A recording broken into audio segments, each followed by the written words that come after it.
Unlock the full potential of your Webflow site by seamlessly connecting your Godaddy domain with this step-by-step guide.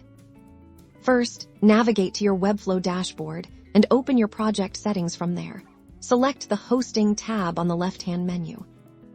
Within the hosting settings, you'll find the Custom Domains section. Click the Add Custom Domain button to begin the process. Now, a pop-up will appear in the provided field.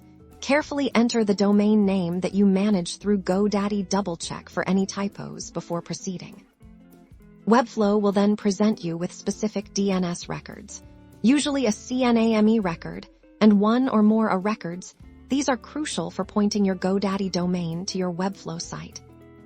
Head over to your Godaddy account dashboard, find your domain name, and look for the section to manage DNS records. This is where you'll make the necessary changes.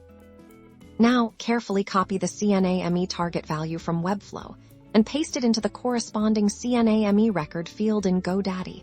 If there isn't a CNAME record for www, create a new one and use www as the host and the Webflow CNAME target as the value. Next, you'll need to add or update your records. Copy the IP addresses provided by Webflow and enter them into the record fields in Godaddy. Typically, you'll have two records to configure. Ensure the host for these is set to @ or your root domain icon. Once you've saved your changes in Godaddy, return to your Webflow project's hosting settings. You might see a pending status. Click the refresh button to check the connection status. After a short propagation period, which can sometimes take a few minutes or up to 24 hours, you should see a connected status next to your domain. Congratulations! Your Godaddy domain is now linked to your Webflow site. You're now ready to launch your stunning Webflow website for the world to see, all powered by your Godaddy domain.